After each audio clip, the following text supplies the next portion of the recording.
4 candidatures ont été retenues pour l'élection présidentielle au Gabon actuellement. Et dans cette vidéo, on va en parler. On va parler de comment se fait-il que 4 candidatures simplement ont été retenues alors qu'il y avait une vingtaine dans la course. On va en parler. Sur ce, on est parti.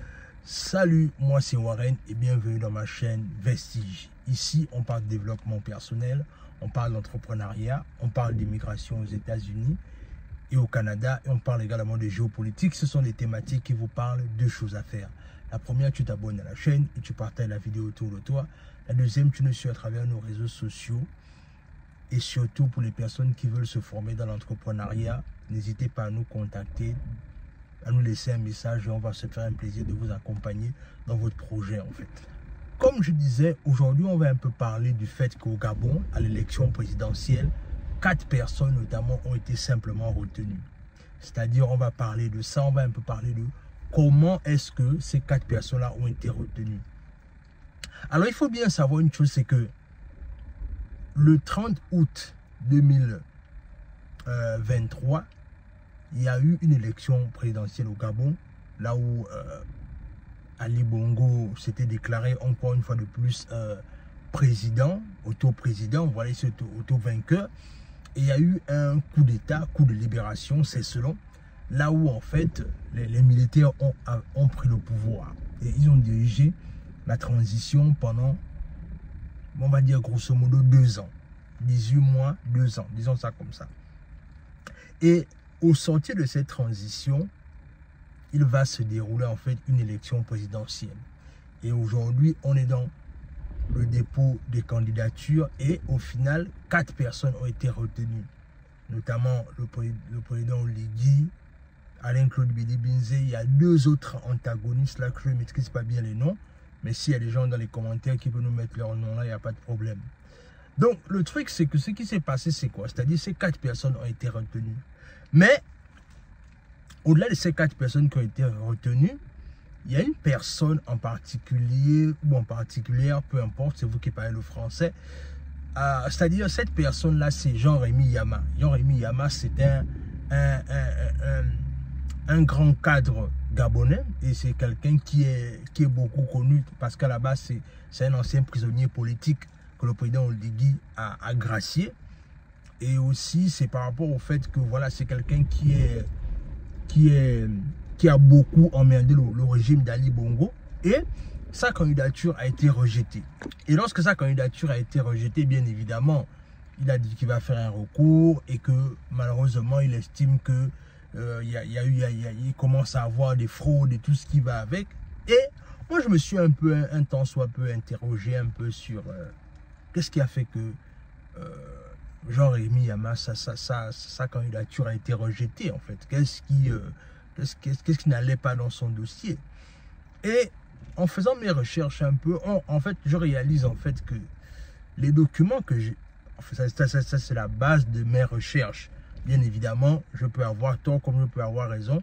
Je préfère dire que ça, ce que je vais dire là, ça n'engage que moi sur la base des recherches que j'ai faites.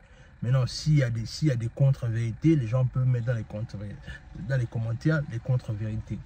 Alors, de ce que moi j'ai pu faire comme recherche, c'est que la candidature de Jean-Rémy Yama a été rejetée sur la base du fait que, alors déjà, il a déposé des documents non légalisés et aussi par rapport au fait que il y a un bémol au niveau de c'est-à-dire au niveau de ses parents. C'est-à-dire que Jean-Rémy Yama a déclaré en fait, parce qu'il a même fait une déclaration là où il dit en fait que, en fait à la base, son père est gabonais, mais il ne parle pas du côté de sa mère. C'est-à-dire il a parlé du fait que son père est gabonais, son père est décédé quand il était petit et il disait en fait que voilà, sa candidature a été rejetée pour des raisons un peu fallacieuses. Mais alors qu'en vérité, on dit bien dans la Constitution, on dit bien que pour prétendre se présenter à l'élection présidentielle, il faut au moins avoir les parents de 2 sexes, c'est-à-dire de père et de mère.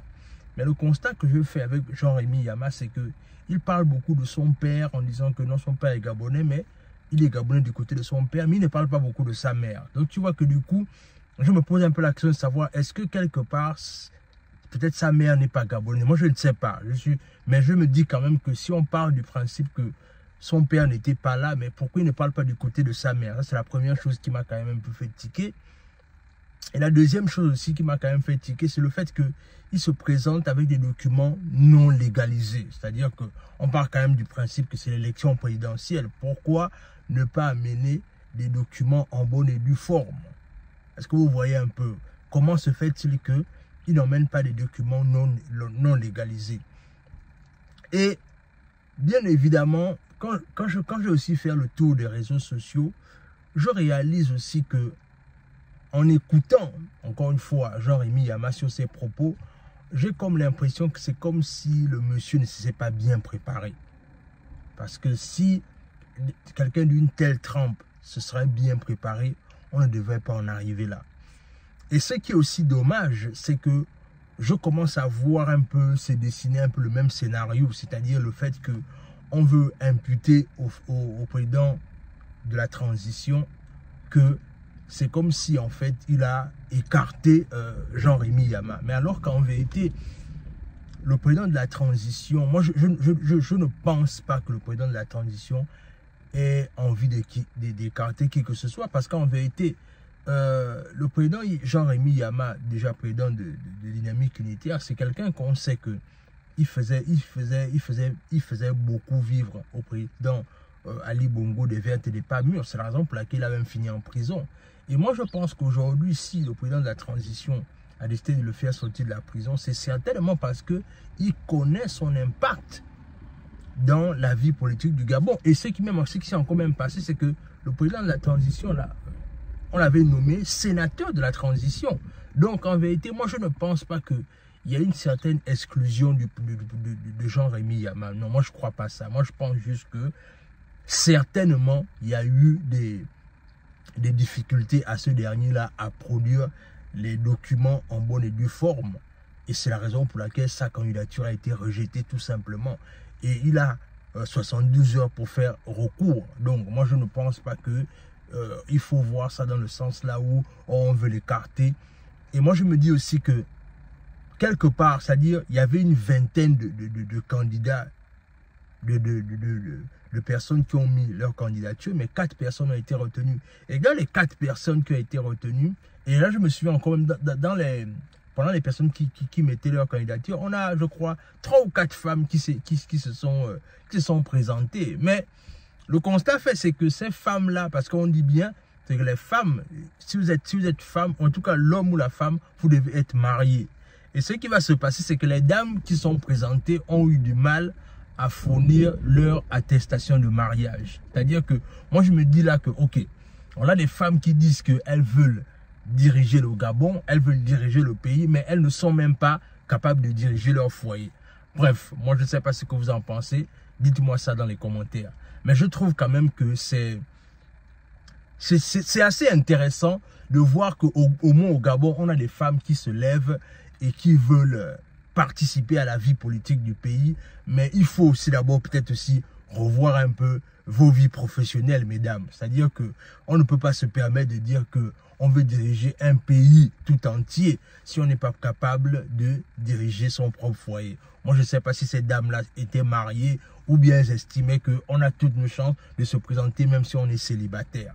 Mais bref, ce que je veux simplement dire ici à travers cette vidéo, c'est que moi, je pense que, vous savez, on porte tellement des stigmas de l'ancien régime qui fait en sorte qu'aujourd'hui, pour amorcer le changement qu'on veut au niveau du Gabon, ça va être compliqué, ça va être difficile. Ce sera un travail de longue haleine. Et comme ce sera un travail de longue haleine, il faut se donner du temps. Il faut se donner du temps, il faut se donner de la patience. Parce qu'aujourd'hui, quand je vois un peu dans certains commentaires, les gens commencent à dire que voilà, c'est comme si on a rejeté délibérément la candidature de Jean-Rémy Yama. Non.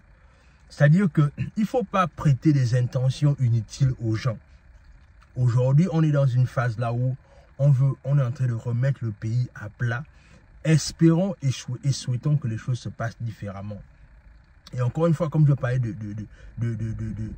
traumatisme, c'est qu'aujourd'hui, peu importe la façon dont les choses vont se passer, on va toujours penser au fait que, voilà, il y a une mascarade derrière, il y a une volonté de ne pas vouloir faire en sorte que certains se présentent et d'autres ne se présentent pas, alors que parfois, il n'en est rien, en fait. Il n'en est strictement rien. Moi, je pense que, peuple gabonais, espérons vraiment que cette élection-là se passe bien et qu'à la fin de la journée, on puisse grandir. Et qu'on puisse grandir de ça et qu'on sorte de là avec beaucoup de maturité. Et moi, je pense aussi à un moment donné, et pour finir, je vais finir par là, c'est que, vous savez, on est dans une phase là où il y a des gens qui ont tendance parfois à dire que non, moi, je ne veux pas m'impliquer en politique parce que je ne veux pas soutenir tel ou tel candidat. La vérité, c'est que vous savez, hein, celui qui ne s'implique pas en politique, on a déjà décidé pour lui, en fait. Je dis bien, celui qui ne s'implique pas en politique, on a déjà décidé pour lui. Mais la vraie question que tu dois te poser, c'est celle de savoir, est-ce que je m'implique parce que je veux choisir un camp et que je veux me positionner par rapport au fait que si j'ai décidé de voter, c'est parce que je sais que j'ai voté tel ou tel candidat, ou est-ce que les choses vont se passer de telle sorte qu'on va décider pour moi.